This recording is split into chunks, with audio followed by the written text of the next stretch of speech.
বিসমিল্লাহির রহমানির রহিম। বাংলাদেশ ছাত্রলীগ আয়োজিত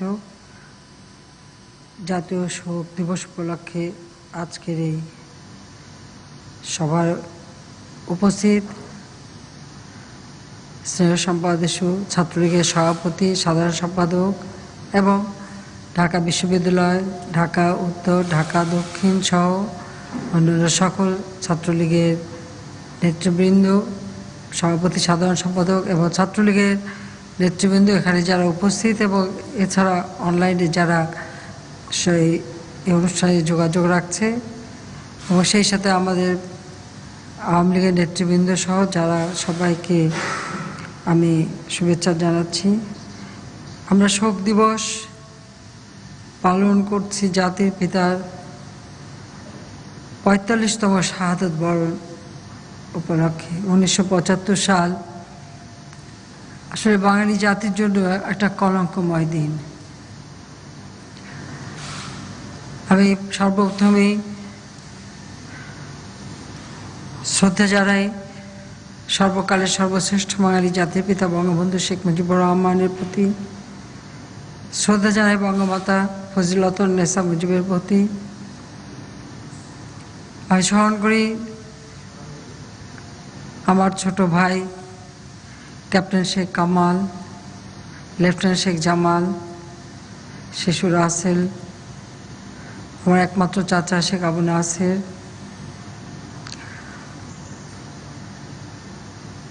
আমার বাবার বোন, মেজ বোন, তার ছেলে যুবনেতা শেখ ফজলুল হক মনি এবং তার অন্তঃসত্ত্বা স্ত্রী আরজুমণি, আব্দুর রাব সানিয়াবাদ, যিনি আমার বাবার সেজ বোনের স্বামী এবং তিনি কৃষক নেতা এবং কৃষিমন্ত্রী ছিলেন, এবং তার মেয়ে বেবি, ছেলে আরিফ, নাতি সুকান্ত, তার ভ্রাতুষ্পুত্র শহীদ সানিয়াবাদ এবং ভাগ্নে আব্দুর নঈম খান রিন্টু সহ ১৫ই আগস্টে যারা শাহাদাত বরণ করেছে। আমি স্মরণ করি জাতির পিতার মিলিটারি সেক্রেটারি কর্নেল জামিল এবং ৩২ নম্বরে কর্তব্যরত police officer ASP Hasibur Rahman সহ সেই দিন যারা জীবন দিয়েছে তাদের সকলের প্রতি। ছাত্রলীগ সংগঠন, এই সংগঠনটি প্রতিষ্ঠা করেছিলেন জাতির পিতা বঙ্গবন্ধু শেখ মুজিব যখন আমাদের মাতৃভাষায় কথা বলার অধিকার কেড়ে নেওয়া হয়েছিল। সে বাঙালি সে অধিকার আদায়ের লক্ষ্য নিয়েই কিন্তু এই ছাত্রলীগের যাত্রা শুরু। আমাদের স্বাধীনতা আন্দোলনের অগ্রসেনানী হিসেবে সবসময় ছাত্রলীগের ভূমিকা ছিল, কারণ জাতির পিতা বঙ্গবন্ধু শেখ মুজিব সে ৪৮ সাল থেকে যে ভাষা আন্দোলন শুরু করেন এবং সেই সাথে বিশ্ববিদ্যালয়ের ৪র্থ শ্রেণীর কর্মচারীদের অধিকার আদায়ের আন্দোলন, আসলে দেখায় না সমগ্র বাংলাদেশ ব্যাপী তিনি এদেশের কৃষক, শ্রমিক, মেহনতি মানুষ তাদের অধিকার প্রতিষ্ঠার জন্য তিনি সংগ্রাম করে যান। এই সংগ্রামের মধ্য দিয়েই তিনি এদেশের মানুষকে স্বাধীনতার চেতনা উদ্বুদ্ধ করেছিলেন এবং ধাপে ধাপে তিনি এদেশের মানুষকে ঐক্যবদ্ধ করে ১৯৭১ সালে মহান মুক্তিযুদ্ধে বিজয় অর্জনের মধ্য দিয়ে আমাদের স্বাধীনতা এনে দেন। এই আন্দোলন সংগ্রাম করতে গিয়ে বারবার তাকে কারাবরণ করতে হয়, জেল, জুলুম, অত্যাচার, মিথ্যা মামলা দিয়ে বারবার হয়রানি করা হয়, কিন্তু শত অত্যাচার করেও তাকে কখনো আদর্শ বিচ্যুত করা যায়নি। তিনি যে লক্ষ্য স্থির করে এগিয়েছিলেন এবং সেটা অনেক বাধা প্রতিবন্ধকতা মোকাবেলা করেই তিনি তার অবশ্য লক্ষ্যে পৌঁছাতে সক্ষম হয়েছিলেন। যখনই তিনি এদেশের মানুষের কথা বলেছে তখনই পাকিস্তানি শাসকরা তাকে গ্রেপ্তার করেছে, আর যখন তিনি কারাগারে বন্দী থেকেছেন বিশেষ করে যখন 6 দফা দেওয়া হলো, এই 6 দফা দেওয়ার পর থেকে আমরা দেখেছি আমার মা সব সময় আওয়ামী লীগ, ছাত্রলীগ প্রতিটি সংগঠনের সাথে সম্পৃক্ত ছিলেন। শুধু তাই না, 58 সালে যখন মার্শাল্লাহ দেওয়া হলো এবং মার্শাল্লাহ দেওয়ার পরে যখন বঙ্গবন্ধু শেখ মুজিবকে গ্রেপ্তার করে নিয়ে যাওয়া হয়, ওদের পর তিনি মুক্তি পান 49 সালের 17 ডিসেম্বর, কিন্তু রাজনীতি নিষিদ্ধ ছিল এবং কোর্টের উচ্চ আদালতের রায়ে তিনি মুক্তি পেলেও ঢাকার বাইরে যাবার কোনো অধিকার ছিল না এবং তিনি সবসময় নজরদারিতে ছিলেন এবং রাজনীতি বন্ধ। কিন্তু সে সময় তিনি বসে থাকেননি, তিনি ছাত্র সংগঠনকে দিয়েই এদেশে মানুষের অধিকার আদায়ের আন্দোলনটা তিনি অব্যাহত রাখেন এবং আমাদের মহান মুক্তিযুদ্ধের স্লোগান অর্থাৎ জয় বাংলা স্লোগান, আমাদের যে পতাকা, স্বাধীনতার পতাকা, সেই পতাকা সেটা কি হবে, সেই ডিজাইন, সেটা আমাদের জাতীয় সঙ্গীত কি হবে, আমার সোনার বাংলা আমি তোমায় ভালোবাসি, এসবই কিন্তু অনেক শুরু থেকেই বঙ্গবন্ধু শেখ মুজিব সেগুলি ঠিক করে রেখেছিলেন এবং এই প্রতিটি ক্ষেত্রেই তিনি ছাত্রলীগেরই দায়িত্ব দিতেন। কারণ এটা আমার নিজের এখনও মনে আছে, যেমন স্লোগান দেওয়ার সময় বলেছেন যে এই স্লোগানটা আজকে মাঠে নিয়ে যাও, ধীরে ধীরে মানুষের মাঝে নাও, মানুষের মাঝে এটা ছড়িয়ে দেওয়া। ঠিক আমাদের পতাকার ব্যাপারেও তাই। কাজে এভাবে প্রতিটি ক্ষেত্রে কিন্তু ছাত্রলীগকে তিনি সবসময় যেটাতেই করবেন আগে তাদেরকে দিয়ে সেটা সামনে নিয়ে আসতেন, জনমত সৃষ্টি করবার জন্য জনগণের পাশে এবং ছাত্র সমাজের মাঝে এটা ছড়িয়ে দিতেন। কাজে এই ছাত্র রাজনীতি থেকে তার রাজনীতি শুরু, কাজে সেই রাজনীতি থেকেই তিনি একটা দেশ স্বাধীন করে দিয়ে যান।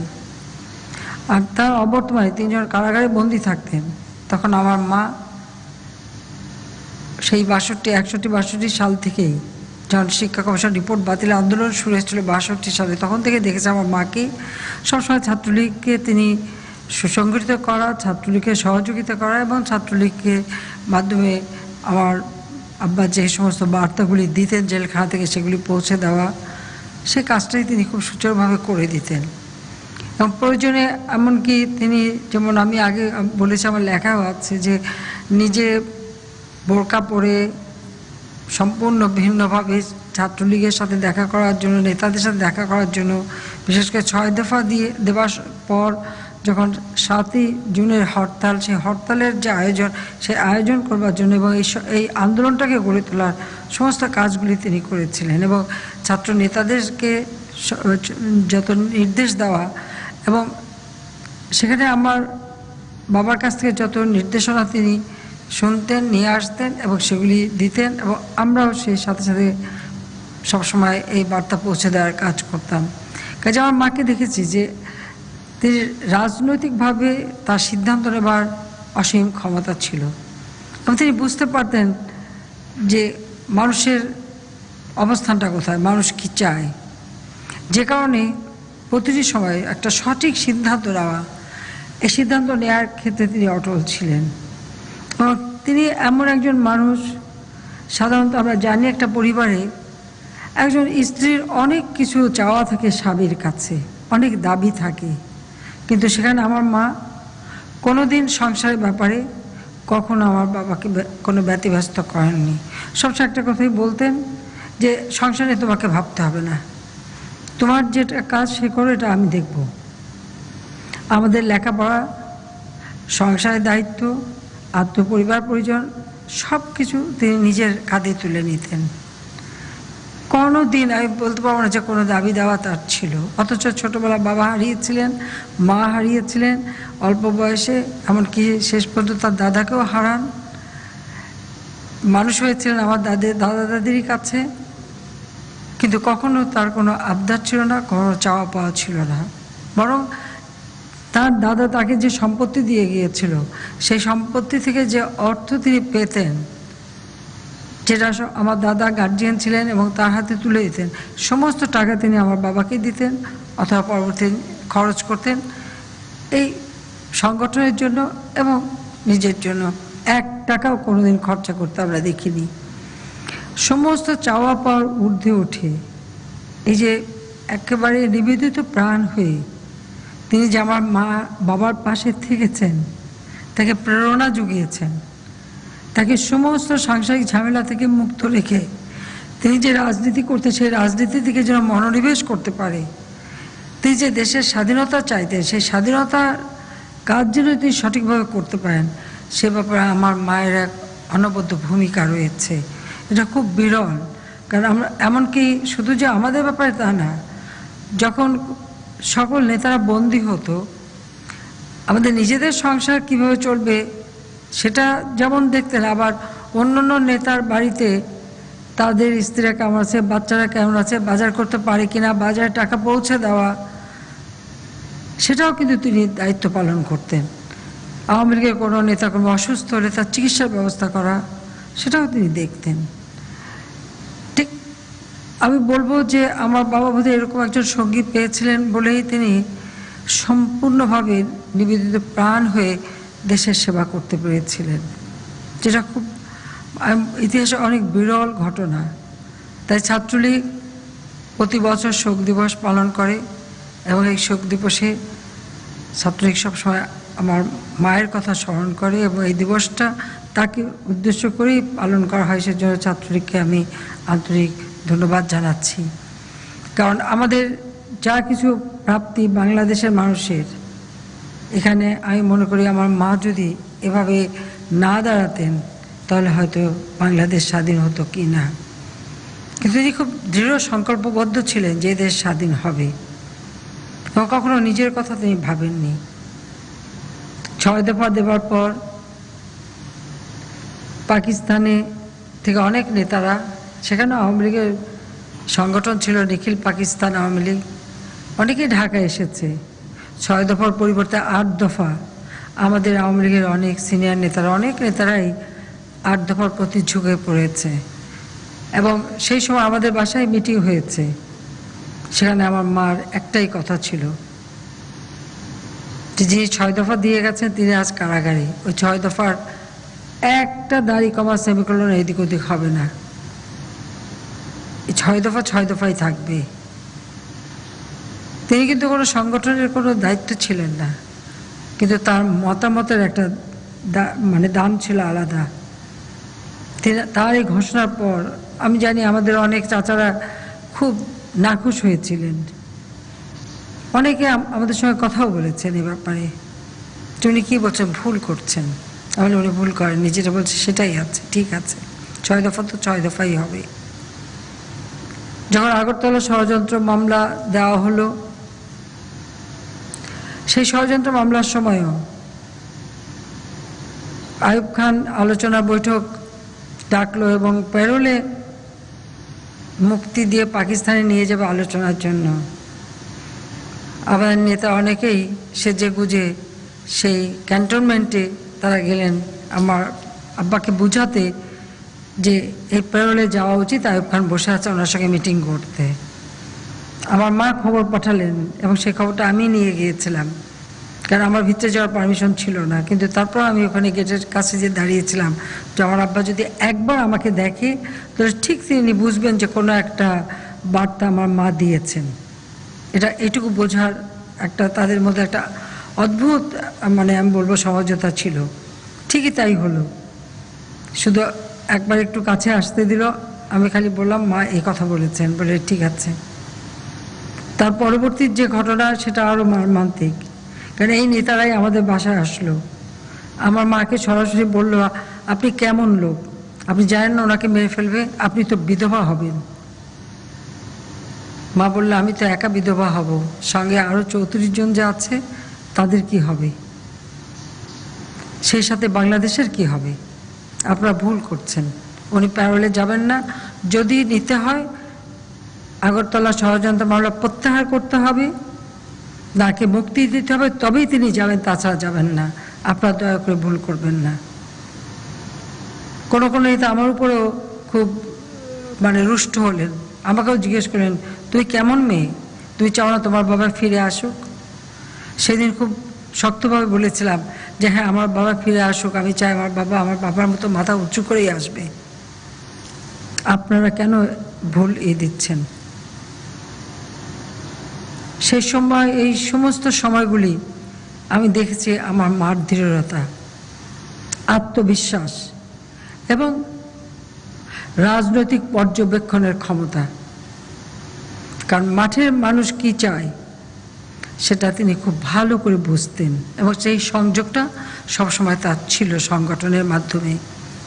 বাংলাদেশ আওয়ামী লীগ, ছাত্রলীগ, মহানগর আওয়ামী লীগের মাধ্যমে তিনি সবসময় এবং সারা বাংলাদেশে সাধারণ নেতা কর্মীদের যে যোগাযোগ, তার মাধ্যমে তিনি কিন্তু মানুষের এই পালসটা ভালো করে বুঝতে পারতেন এবং তিনি যেটা বললেন সেটাই হলো। 21শে ফেব্রুয়ারি 1969 সালে আগরতলার ষড়যন্ত্র মামলা আইয়ুব খান প্রত্যাহার করে। 22শে ফেব্রুয়ারি বঙ্গবন্ধু শেখ মুজিবকে মুক্তি দেয়। কারণ ছাত্রলীগের নেতৃত্বে তখন ছাত্র সংগ্রাম পরিষদ যে গঠিত হয়েছিল, সে 68 সাল থেকেই যে আন্দোলন শুরু এবং যেখানে গণ অভ্যুত্থান সৃষ্টি হলো 69 সালে, সেই মতিউর, আসাদ সহ কত মানুষ জীবন দিয়ে রক্তের অক্ষরে লিখে গেল। সেখান থেকেই কিন্তু আমরা দেখেছি যে বাঙালির মানে জয় হবার যে সম্ভাবনা। বঙ্গবন্ধুকে তো আগরতলা ষড়যন্ত্র মামলার সময়ও হত্যা করার পরিকল্পনা নেওয়া হয়েছিল এবং সেই পরিকল্পনার অংশ হিসেবে জহুরুল হক, সার্জেন্ট জহুরুল হক, তাকে ওই বন্দি দশায় হত্যা করা হলো। তারপর কিন্তু মানুষ মাঠে নামলো, সেটা ছিল 15ই ফেব্রুয়ারি। প্রতিবাদের সমগ্র বাংলাদেশ উত্তাল এবং তারই পর্যায়ে কিন্তু বঙ্গবন্ধুকে মুক্তি দিতে বাধ্য হলো এবং সেই যে মিলিটারি কোর্ট বসানো হয়েছিল, সেই কোর্টের প্রধান যিনি বিচারপতি সহ সমস্ত ছাত্র সমাজ যে সেখানে আগুন জ্বালালো, সারা দেশ তখন আন্দোলনে উত্তাল।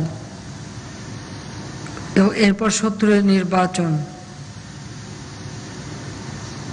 পাকিস্তানিদের একটা ধারণা ছিল তখনও কিন্তু এই দেশে সেই মুসলিম লীগ সহ অনেকগুলি রাজনৈতিক দল মিলে একটা 20 দলীয় ঐক্য জোট করেছিল আওয়ামী লীগের বিরুদ্ধে এবং তাদের কাছে ধারণা ছিল যে 20 দলীয় ঐক্য জোট যখন, তারা তো অনেকগুলি সিট পাবে, কাজে একক সংখ্যাগরিষ্ঠতা আওয়ামী লীগ কখনো পাবে না।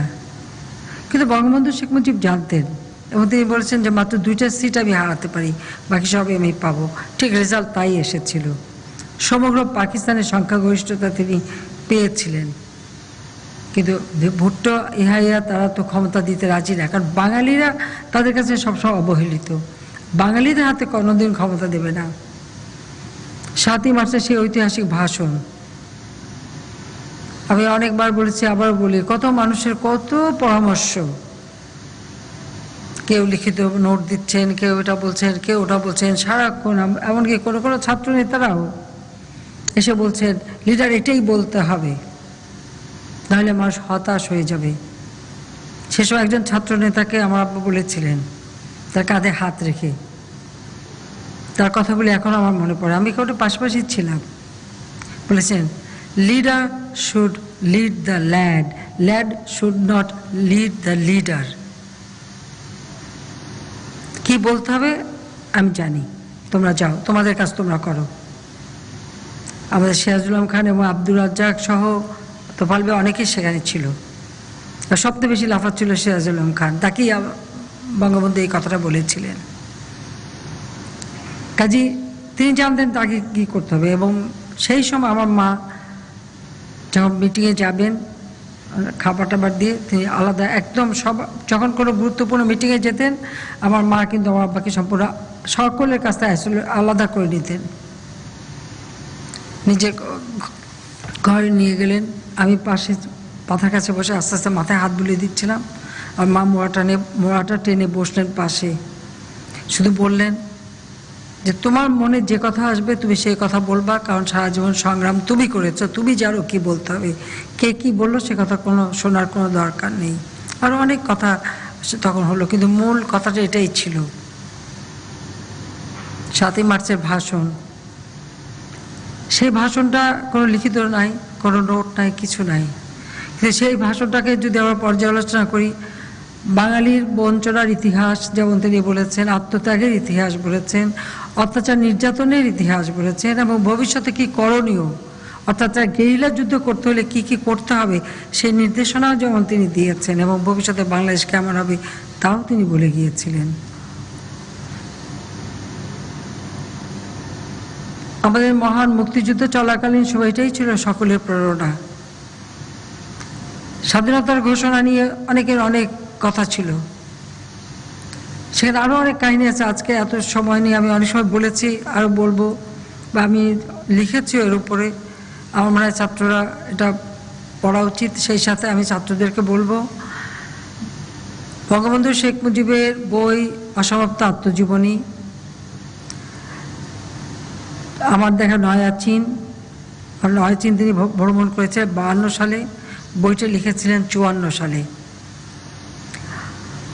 আর তারপরে কারাগারে রোজ নামচা, এই বইগুলি পড়লে পরে কতই বা বয়স তার তখন, কিন্তু সেই বয়সে, সেই 52 সালে তিনি চীন দেখতে গেছেন, চীনের কি না দেখেছেন, কিভাবে তিনি ব্যাখ্যা করেছেন প্রত্যেকটা ক্ষেত্রে।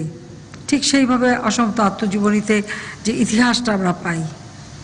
পাশাপাশি কারাগারের রোজ নামচাটা সম্পূর্ণ 66 সাল থেকে 68 সাল, 6 দফার দেওয়ার পরের ঘটনাগুলি। আর সেই সাথে আরেকটি বিষয়, আমি আনন্দিত যে আমাদের ছাত্রলীগের নেতা সাধারণ সম্পাদক এটা উল্লেখ করেছে এবং সভাপতি তারা দেখেছে যে বঙ্গবন্ধু শেখ মুজিবের বিরুদ্ধে পাকিস্তানি গোয়েন্দা সংস্থার যে রিপোর্ট, আমি অনেক নেতার রিপোর্ট খুঁজেছি, হয়তো পাতলা একটা ফাইল আর বেশি না, কিন্তু এখানে 48টা ফাইল, মানে 48 খণ্ড 46টা ফাইল আমি পেয়েছি, 40,000-এর মতো পাতা। আমি 96 সালে সরকার আসার পর এগুলি সংগ্রহ করি, কপি করি, তার ফাইল আবার ফেরত পাঠিয়ে দিই, কিন্তু এগুলো আমার কাছে ছিল। আমি আমার বান্ধবী বেবি মধু দীর্ঘদিন এর উপরে কাজ করি এবং সেগুলি এখন আমরা প্রকাশ করছি।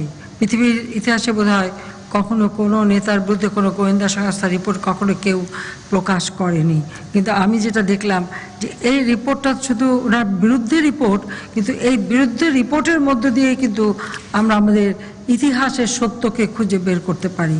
তার কারণ হলো, যেভাবে বঙ্গবন্ধু শেখ মুজিবের নাম বাংলাদেশের ইতিহাস থেকে মুছে ফেলা হয়েছে, ভাষা আন্দোলনে তার অবদান সেটা মুছে দেওয়া হয়েছিল, এদেশের স্বাধীনতা আন্দোলন, মহান মুক্তিযুদ্ধের বিজয়, সব কিছু থেকে তার নাম শুধু মোছেনি।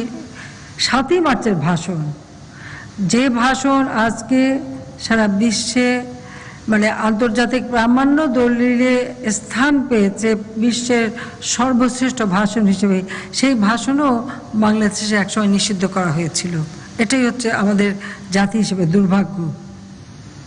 পৃথিবীর বহু নেতার ভাষণ সবগুলি কিন্তু লেখা এবং তৈরি করা, আর এই ভাষণটা তিনি সম্পূর্ণ নিজে দাঁড়িয়ে বলেছেন। অথচ সেই ভাষণ বাঙালি আমাদের প্রজন্মের পর প্রজন্ম এক সময় জানতে পারি, শুনতেও পারিনি। আমাদের কত আওয়ামী লীগ ছাত্রলীগের নেতাকর্মী এই ভাষণ বাজাতে গিয়ে জীবন দিয়েছে। কালের ভিপি ছিল আমাদের চূর্ণ, তাকে তো মেরেই ফেলে দিল খালেদা জিয়া শুধু এই ভাষণটা বাজানোর দায়। কাজে এই যে আন্দোলন সংগ্রামের মধ্য দিয়ে একটা দেশকে এগিয়ে নিয়ে মানে স্বাধীন করা, এবং এই 7ই মার্চের ভাষণটা যে একটা প্রেরণা, যার মধ্যে গেরিলা যুদ্ধের সমস্ত মানে মূল বিষয়গুলি সব জানিয়ে দেওয়া, এবং এরপর 25শে মার্চ যখন পাকিস্তান হানাদার বাহিনী আমাদের আক্রমণ করলো নিরস্ত্র বাঙালির উপর, ঠিক তারপরেই কিন্তু জাতির পিতা স্বাধীনতার ঘোষণাটা প্রচার করা হয়। কারণ এখানেও ছিল আক্রমণকারী কে হবে। এই সব সময়গুলি হচ্ছে সব থেকে কঠিন সময়। এখানে যদি একটু সময়ের ভুল হয় তাহলে কিন্তু আর সাফল্য অর্জন করা যায় না। কিন্তু তিনি জানতেন কখন কোনটা বলতে হবে, কি সিদ্ধান্ত দিতে হবে। কিন্তু তিনি যখন এই ঘোষণা দিলেন, স্বাধীনতার ঘোষণাটা যখন আমাদের তখন ইপিআর এবং পুলিশের ওয়্যারলেসের মাধ্যমে সমস্ত পৌঁছে দিলেন, এবং পুলিশের ইপিআর এর মাধ্যমে এটা প্রচার করা হলো, আর পুলিশের ওয়্যারলেসের মাধ্যমে প্রত্যেক জেলায় জেলায় এই মানে স্বাধীনতার ঘোষণাটা পৌঁছে গেল। এবং আওয়ামী লীগের যে সংগ্রাম কমিটি 7ই মার্চের ভাষণে যে নির্দেশ দিয়েছিলেন, সেই সংগ্রাম কমিটির সদস্যরা সেই ঘোষণাটা সেগুলি সংগ্রহ করে সারা বাংলাদেশব্যাপী এটা প্রচার করলো। আওয়ামী লীগের নেতারা, ছাত্রলীগের নেতারা তারা এটা প্রচার করলো, মানুষকে জানালো যে স্বাধীনতা ঘোষণা দিয়েছে, আজকে আমরা স্বাধীন। এরপর তো পাকিস্তানি হানাদার বাহিনীর আক্রমণ যখন জেলা এবং গ্রাম পর্যায়ে চলে গিয়েছিল, কিন্তু তার মধ্যে এই খবরটা সব জায়গায় পৌঁছে গিয়েছিল যে এভাবেই কিন্তু প্রত্যেকটা পদক্ষেপ তিনি নিয়েছিলেন। আর সব কিছুর পাশে সবসময় আমার মা ছিলেন। 75-এ এই জন্য যখন রাষ্ট্রীয় ক্ষমতার জন্য রাষ্ট্রপতিকে হত্যা করে, কিন্তু একটা গোটা পরিবারকে হত্যা করে নিশ্চিহ্ন করে দেওয়া আমার দুর্ভাগ্য। আমি আর রেহানা মাত্র 15 দিন আগে দেশ ছেড়ে বিদেশে গিয়েছিলাম, মাত্র 2 মাসের জন্য আমাদের যাওয়া। তারপরে একদিন আমরা শুনলাম আমাদের কেউ নেই, আমরা নিঃস্ব, সব আমাদের শেষ। বিদেশে আমাদেরকে রিফিউজি হিসেবে থাকতে হলো। 6 বছর পর আমি যখন আওয়ামী লীগ আমাকে সভাপতি নির্বাচিত করলো, আমি ফিরে এলাম। অনেক বাধা অতিক্রম করে আসতে হয়েছে। আমি আসার পরে জিয়াউর রহমান কিন্তু আমাকে 32 নম্বরে ঢুকতে দেয়নি। আমি যে 32 নম্বরে মিলাদ পড়বো বা দোয়া করবো সেটাও দেয়নি, তালা চাবি দেওয়া হয়েছিল। কিন্তু এই 15 আগস্টের হত্যাকাণ্ড, সেই সাথে সাথে কিন্তু মানে মিথ্যা বানোয়াট কুৎসা রটনা, নানা ধরনের কথা। এবং আমরা কি দেখলাম, স্বাধীনতা বিরোধী পরাজিত শক্তি যারা, পাকিস্তানিদের দোসর যারা ছিল, আলবদর রাজাকার যা বানিয়েছিল, তারাই কিন্তু ক্ষমতায় আসলো। আর বেঈমান মুনাফিকি করলো খন্দকার মোস্তাক রাষ্ট্রপতি হওয়ার লোভে, আর জিয়াউর রহমান তার দোসর কর্নেল ফারুক রশিদ তাদের মানে আসল তাদের হাতের লোক, যাদের মাধ্যমে এই ঘটনা 15 আগস্ট ঘটানো হলো। কর্নেল ফারুক আজকে বিএনপি যতই গলাবাজি করুক, সত্যকে তারা চাপা দেবে কিভাবে? কর্নেল ফারুক আর রশিদ তো বিবিসির অ্যান্থনি মাসকারনাহাসের সাথে যে ইন্টারভিউ দেয়, সেখানে তারা নিজেরাই বলছে তাদের সাথে ছিল, জিয়া তাদেরকে এগিয়ে যেতে বলছে এবং জিয়া তাদেরকে সব রকম সহযোগিতা করেছে। কাজে বিএনপি এখন এটা অস্বীকার করতে পারে না। এটা তো যারা খুনি তাদের মুখেরই কথা, এবং পরবর্তীতে আরো অন্যান্য খুনিদের তাদের যে বিভিন্ন জবানবন্দিতে পেয়েছেন যে কিভাবে জিয়া তাদের সাথে ছিল। এবং এটা তো আরো স্পষ্ট যে খন্দকার মোস্তাক রাষ্ট্রপতি হলো একেবারে সম্পূর্ণ ইলিগালি, মানে অবৈধভাবে, আবার জিয়ারে বানালো সেনাপ্রধান। তো বেঈমানরা কখনো বেশি দিন থাকতে পারে না। মোস্তাককে যেমন বিদায় নিতে হলো, আর জিয়ার হাতে কারাগারে 4 নেতা হত্যা হলো, এবং আমাদের যে মুক্তিযোদ্ধা যত অফিসার ছিল সেনাবাহিনীতে, আমাদের ব্রিগেডিয়ার হুদা, হায়দার, খালিদ মোশাররফ থেকে শুরু করে সমস্ত যারা মুক্তিযুদ্ধে তাদের এক একটা অবদান ছিল, এক এক করে জিয়াউর রহমান সবাইকে হত্যা করেছে। ছাত্র সমাজের হাতে অস্ত্র তুলে দিয়েছে, মেধাবী ছাত্র এক হাতে পুরস্কার দিয়েছে আর এক হাতে অস্ত্র অর্থ তুলে দিয়েছে, তাদেরকে ব্যবহার করেছে। তাদেরকে বিভিন্নভাবে সেই হজে নেওয়ার জন্য বঙ্গবন্ধু কিনলেন জাহাজ, কি হিজবুল বাহার, আর সেই জাহাজে প্রমোত্তরী হিসেবে ব্যবহার করলো জিয়াউর রহমান, আমাদের ছাত্র ছাত্রীদের নিয়ে সেখানে প্রমোত্তরী করলো।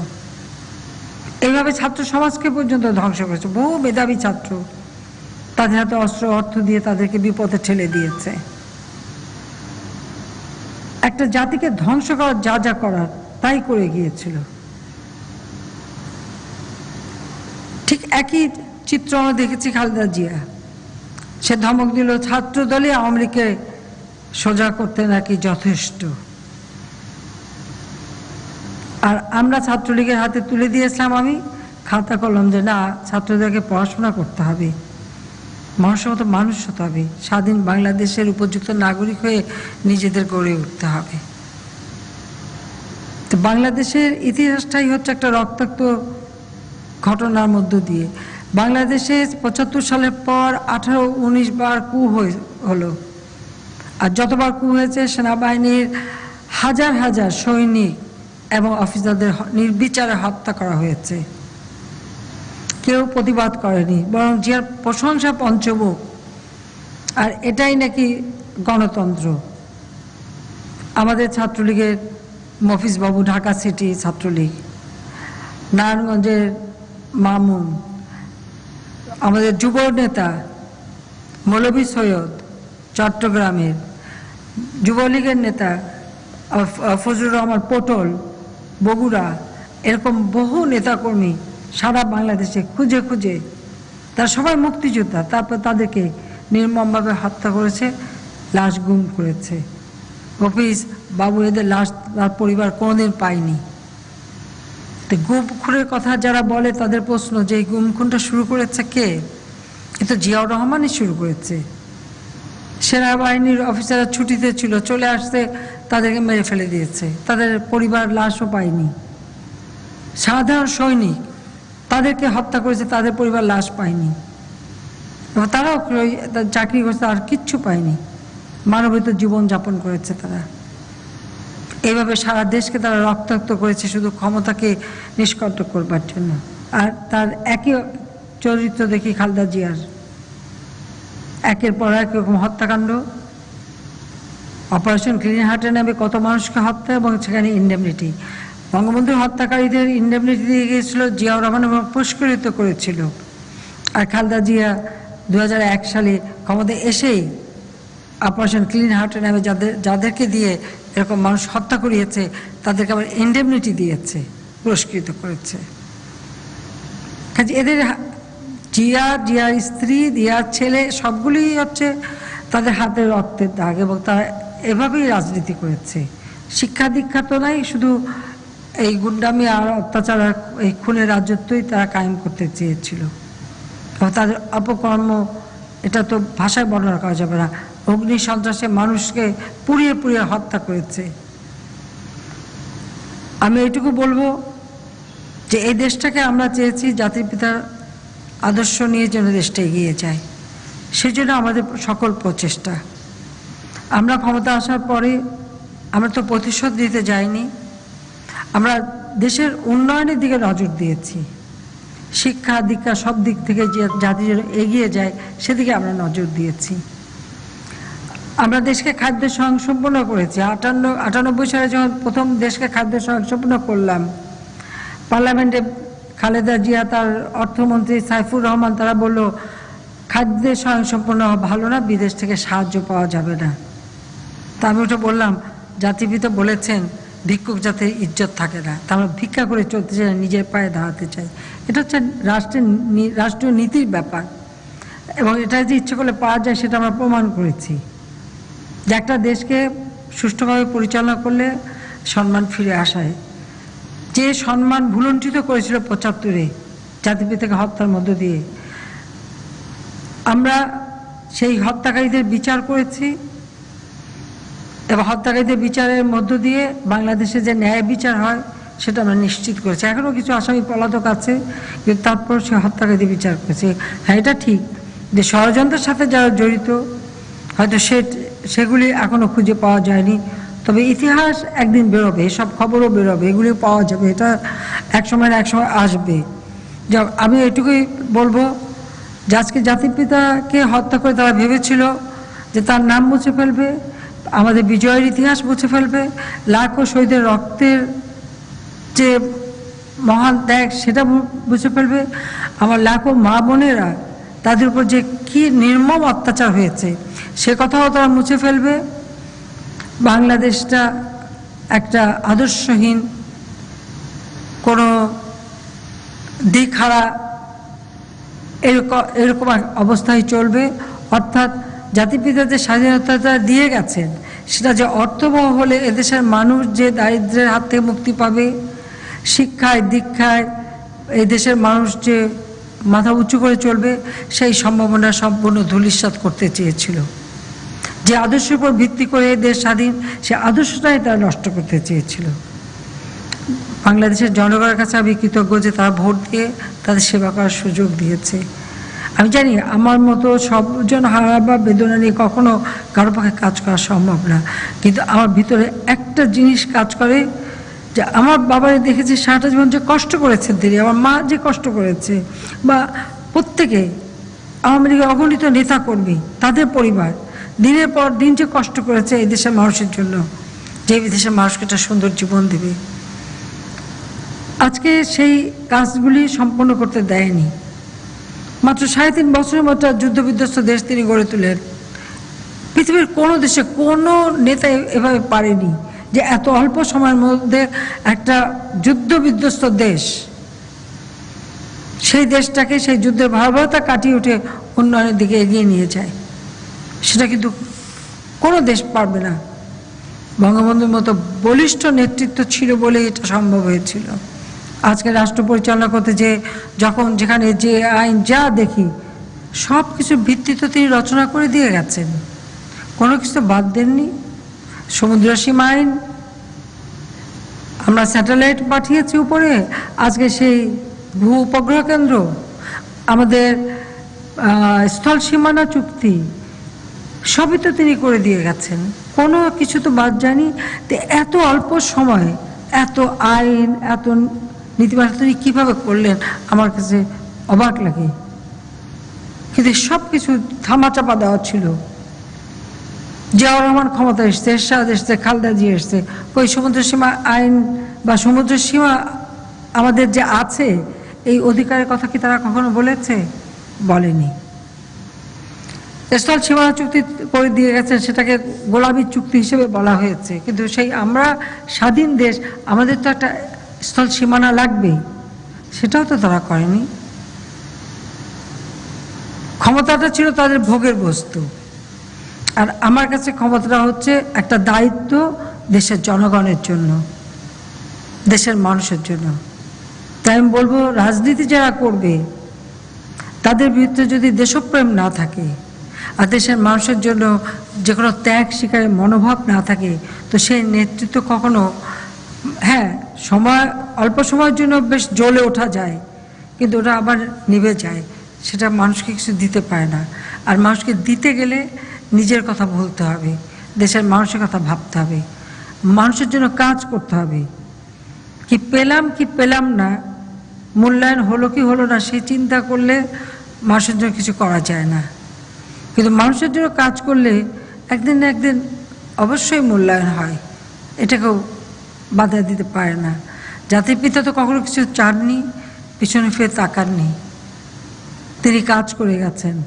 যখন ঢাকা বিশ্ববিদ্যালয় থেকে তাকে বহিষ্কার করা হলো, আমার দাদা বলেছিলেন যে তুমি বিলাতে যাও, ব্যারিস্টারি পড়ে আসো, তোমার সব খরচ আমি দেব। আমার দাদাই দিতে চেয়েছেন, তিনি কিন্তু যান নাই, বলতে আমার দেশের জন্য কাজ করতে হবে, আমি এতদিন বাইরে যেয়ে থাকতে পারবো না। এইভাবে তিনি নিজের জীবনটাকে উৎসর্গ করেছে এদেশের মানুষের জন্য। অথচ 15 আগস্ট যখন এই হত্যাকাণ্ড ঘটার পর কত মিথ্যা অপবাদ ছড়ানো হয়েছে, আজকে কোথায়? সব মিথ্যা কিন্তু মিথ্যাই রয়ে গেছে, সত্য আজকে উদ্ভাসিত, আজকে দেশে আন্তর্জাতিকভাবে সেই সত্য প্রকাশ হয়েছে। কাজে আত্মত্যাগ কখনো বৃথা যায় না। আমাদের প্রচেষ্টা যে আমরা চাই আমাদের দেশটা এগিয়ে যাক, এবং সবসময় বিশ্বের সাথে তাল মিলিয়ে আমাদের চলতে হবে। আমরা ডিজিটাল বাংলাদেশ গড়ে তুলব, এটা আমাদের নির্বাচনী ইস্তেহারে ছিল। আজকে ডিজিটাল বাংলাদেশ গড়ে তুলেছি বলেই তো আজকে এই যে আমরা ভিডিও কনফারেন্সিংয়ের মাধ্যমে আমরা কথা বলতে পারছি। এটা যদি না হতো তাহলে তো সবাই সব কিছু স্থবির হয়ে পড়ে থাকতো। তো আমি আমাদের ছাত্রলীগকে ধন্যবাদ জানাই যে আমি যখন বলেছি, যখন কোভিডের জন্য মানুষ নিজে আত্মীয় স্বজনতার আপনজনের লাশ ফেলে চলে যায়, কাফন দাফনের ব্যবস্থা হয় না, ছাত্রলীগের ছেলেরা সে ছুটে গেছে, নিজের জীবনের সব মায়া ত্যাগ করে এই মৃতদের তাদের কাফন দাফনের ব্যবস্থা করেছে, সৎকারের ব্যবস্থা করেছে। সেজন্য আমি ছাত্রলীগকে আন্তরিক ধন্যবাদ জানাচ্ছি। যখন আমার কৃষকরা চারিদিকে, যেহেতু আমরা জানি যে এখন লকডাউন, কোথাও যাতায়াত বন্ধ, গাড়ি ঘোড়া বন্ধ, যারা ধান কাটতে যাবে ধান কাটতে যেতে পারে না, আমরা যেমন আয়োজন করেছি সরকারিভাবে ধান কাটতে যাওয়ার, সাথে সাথে ছাত্রলীগকে আবার নির্দেশ দিয়েছি যে যেখানে আছে যার যার এলাকা সবাইকে কৃষকের পাশে দাঁড়াতে হবে, ধান কাটতে হবে। আমি ধন্যবাদ জানাই ছাত্রলীগকে, কোনো অহমিকা তো কাজ করেনি, সবাই তো কৃষকের কাছে ছুটে গেছে এবং ছুটে যেয়ে তোমরা সেই কৃষকদের পাশে দাঁড়িয়েছো এবং ধান কেটে তাদের ঘরে তুলে দিয়েছো, তাদের পাশে থেকেছো। এটাই বলে দেশ সেবা, যে তোমরা সব কিছু ভুলে যাও, চলে গেলা কৃষকের পাশে দাঁড়ালা। তোমাদের সাথে সাথে পরবর্তীতে আমাদের যুবলীগ গেছে, স্বেচ্ছাসেবক লীগ, কৃষক লীগ, তারাও গেছে, আওয়ামী লীগ তো গেছেই। বন্যার সময় রিলিফের জন্য প্রত্যেকে যার যার সাধ্যমতো রিলিফ পৌঁছে দিয়েছ।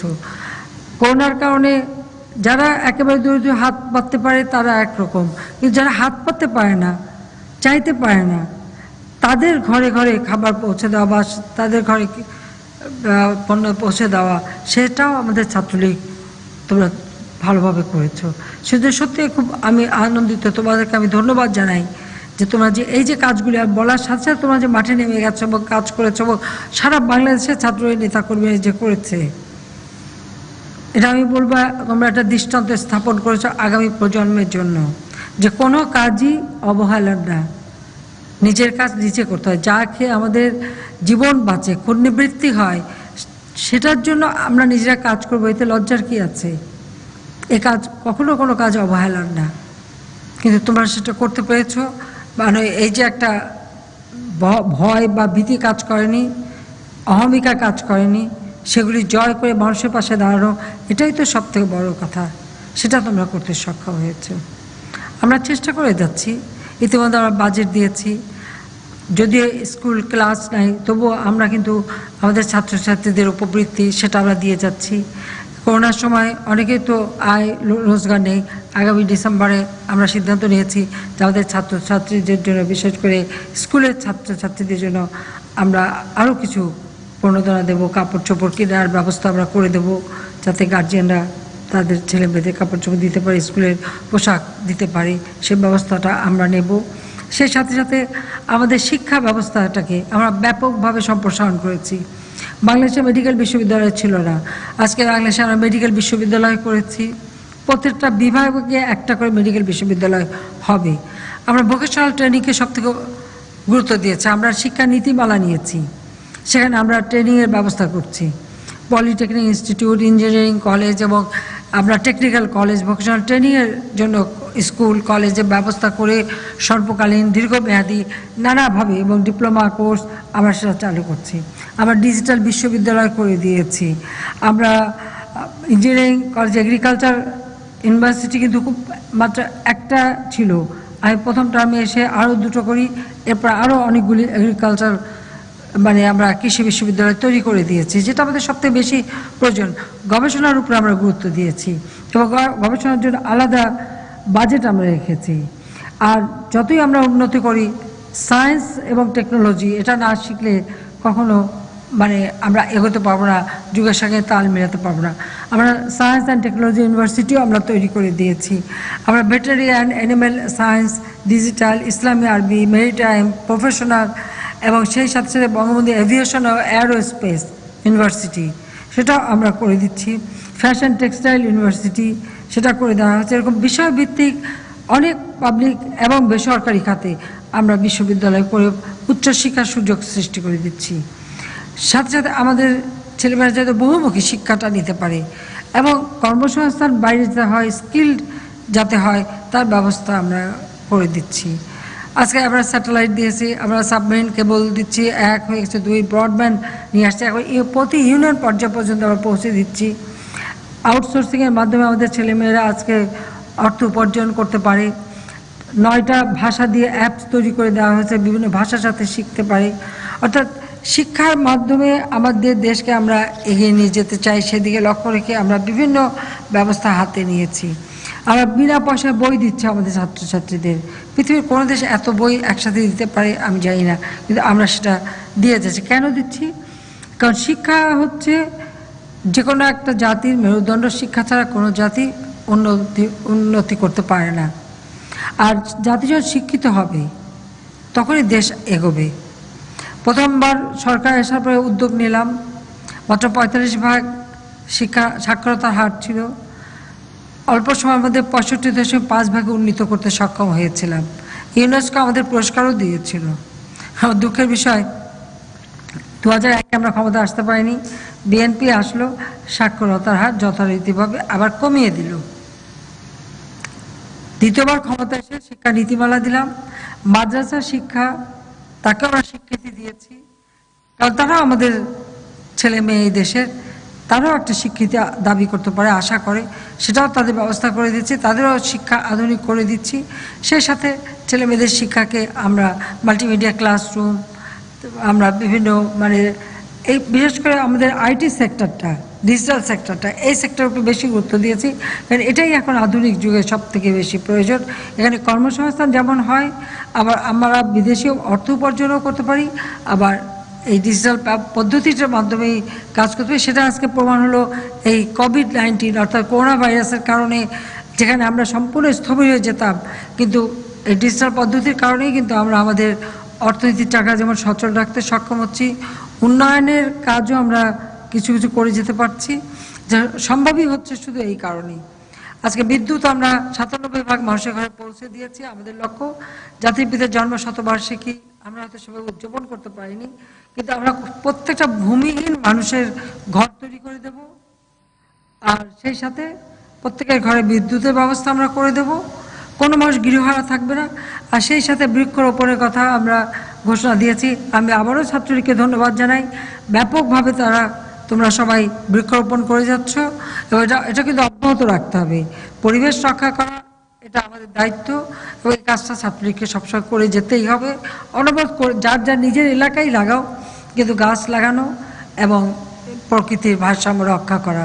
আরেকটা হচ্ছে যে করোনা ভাইরাসের কারণে যে অর্থনৈতিক একটা সারা বিশ্বব্যাপী মন্দা দেখা দিচ্ছে, বাংলাদেশে আমি বলে দিচ্ছি আমাদের জমি আছে, আমাদের ফসল উৎপাদন করে নিজের খাবারের ব্যবস্থাটা নিজেরা আমরা করব, যাতে করে এই খাবারের জন্য হাহাকার না হয়, মানুষের দ্বারস্থ না হতে হয়। তার জন্য আমাদের ব্যবস্থা আমাদের নিজেদেরই করে যেতে হবে। পেটে খেলে পেটে সয়, এটাই তো বলে, কাজে সেইটাও আমাদের করতে হবে। কাজে যে যেখানে আছে 1 ইঞ্চি জমি যেন অনাবাদি না থাকে, এবং যে যেটা পারে সেটা করতে হবে। এবং ছাত্রলীগকে আমি এটা বলবো যে লেখাপড়া শিখতে হবে। হ্যাঁ, এখন যেহেতু ক্লাস বন্ধ, স্কুল বন্ধ, আমরা অনলাইনে কিছু ক্লাসে কোনো কোনো বেসরকারি বিশ্ববিদ্যালয় শুরু করেছে, আমরা টেলিভিশনের মাধ্যমে ক্লাস নিচ্ছি, যেমন সংসদ টেলিভিশন। এখন সংসদ বেশি চলে না, কাজে সারাদিন সেখানে বিভিন্ন ক্লাসগুলি হচ্ছে, সেগুলি সবাই যারা স্কুলে আছে অনুসরণ করতে পারে। কিন্তু পড়াশোনা তারপরেও চালিয়ে যেতে হবে, কারণ পড়াশোনা অভ্যাসটা যেন নষ্ট না হয়। একটু অবস্থা ভালো হলে হয়তো আমরা স্কুল কলেজ খুলে দিতে পারবো, কিন্তু এই মুহূর্তে আমি মনে করি যে প্রত্যেকের জীবন বাঁচানোটা হচ্ছে সবার আগে দায়িত্ব। এই সংক্রামক ব্যাধি থেকে মুক্ত হওয়ার জন্য স্বাস্থ্যবিধিটা মানতে হবে। অন্ততপক্ষে সবাইকে যে যেখানে যাক মুখে এই মাস্কটা পরে যেতে হবে। আমি এখন খুলে কথা বলছি কারণ আমার আশেপাশে কেউ নাই, কাজে আমি এখন আছি, এভাবে কথা বলার সময় কেউ নাই বলে আমার পক্ষে সম্ভব। তো সেটা মাথায় রাখতে হবে যে একসাথে যেখানে হবে মাস্কটা পরে থাকা, যেন সংক্রামকটা কারো না ধরতে পারে, এবং স্বাস্থ্য সুরক্ষা দিকে বিশেষভাবে দৃষ্টি রাখা, সাবান দিয়ে হাত ধোয়া, স্যানিটাইজার ব্যবহার করা, হাঁচি কাশি আসলে কনুই ব্যবহার করা, এভাবে সব কিছু দিকে নজর রাখতে হবে। এবং আমি মনে করি আমাদের ছাত্ররা এবং ছাত্রকর্মীরা গ্রামে গঞ্জে যারা বসবাস করে তাদেরকে এই ব্যাপারে আরও সচেতন করতে হবে, উদ্যোগ নিতে হবে নিজেদের, কারণ বাবা মারা তাদের কথা শোনে, পাড়া প্রতিবেশী শোনে, কাজে আমার ছাত্রীকে এই ব্যাপারটা সচেতন হতে হবে। যাক, আমি অনেক অনেক অনেক কথা বললাম। আমি শুধু এটুকু বলবো যে জাতিপিতা কিন্তু শুধু দিয়েই গেছেন, কিছু নিয়ে যাননি, কিছু নিয়ে যাননি। কারণ তাকে হত্যার পর যারা 15 আগস্টে শাহাদাত বরণ করেছে কাউকে কিন্তু কোনো কাফন দাফনও দেওয়া হয়নি, জানাজাও দেওয়া হয়নি। যেহেতু আমার বাবার লাশটা টুঙ্গিপাড়া গিয়েছিল, সেখানে মৌলানা সাহেব এবং যারা আশেপাশে এসেছিলেন অল্প 4-5 জন ছিল, তারা জোর করেছিল বলে তাকে একটু গোসলের সুযোগ দিয়েছিল, কিন্তু কাফনের কাপড় সেটা কেনার মতো সেখানে দোকানও ছিল না, খোলাও ছিল না, কারফিউ দেওয়া হয়েছিল।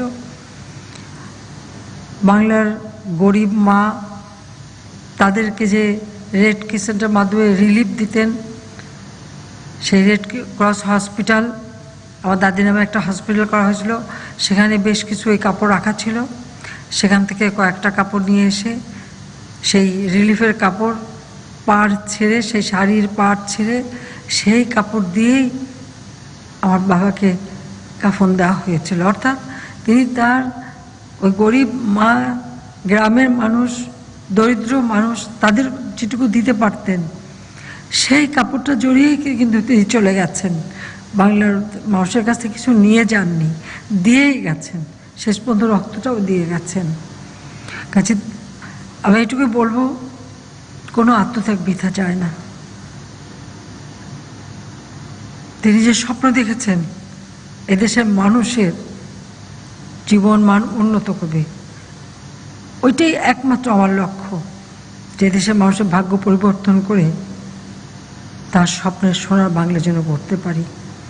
এবং ছাত্রলীগের আজকের যারা নেতৃত্ব এবং আগামী দিনেও যারা নেতৃত্ব আসবে, তাদেরকে এটুকুই বলবো যে দেশপ্রেমে উদ্বুদ্ধ হয়ে জাতির পিতা আদর্শ বুকে নিয়ে ছাত্রলীগের মূল মন্ত্র ধারণ করে তোমরা এগিয়ে যাবে, সেটাই আমি চাই।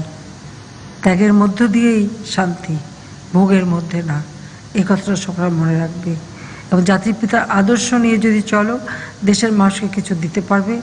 দেশের ভবিষ্যৎটা যেভাবে আমরা তোমাদের তরুণ প্রজন্মের জন্য এই দেশকে গড়ে দিয়ে যেতে চাচ্ছি, ডিজিটাল বাংলাদেশের মাধ্যমে তোমাদের নতুন প্রজন্মের কর্মসংস্থান থেকে শুরু করে শিক্ষা, স্বাস্থ্য, তাদের সব দিকে আমরা লক্ষ্য রাখছি, ঠিক সেইভাবে দেশটা যেন এগিয়ে যায়, সেটাই তোমাদের কাছ থেকে আমরা আশা করি।